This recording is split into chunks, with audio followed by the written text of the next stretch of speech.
உலகத்திலேயே நமக்கு கெட்டதுன்னு ஒண்ணு பண்ணாத ஒரே ஆள் முருகன். கெட்டதுங்கிறது பண்ணவே மாட்டார். யாருக்காவது திட்டினா கோபம் வரும் இல்லையா? இப்ப நீங்க என்ன திட்டினீங்கன்னா எனக்கு கோபம் வரும், நீங்க முருகனை திட்டினீங்கன்னா அவருக்கு கோபம் வராது.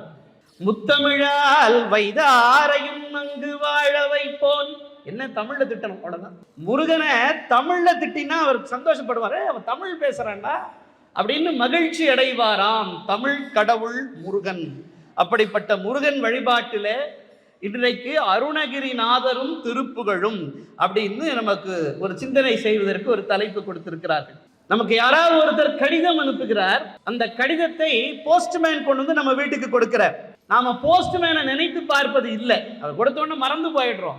நமக்கு அந்த செய்தி யார் அனுப்பி இருக்கிறார்கள், அதுல என்ன செய்தி சொல்லி இருக்கிறார்கள்னு படிக்கிறோம் இல்லையா?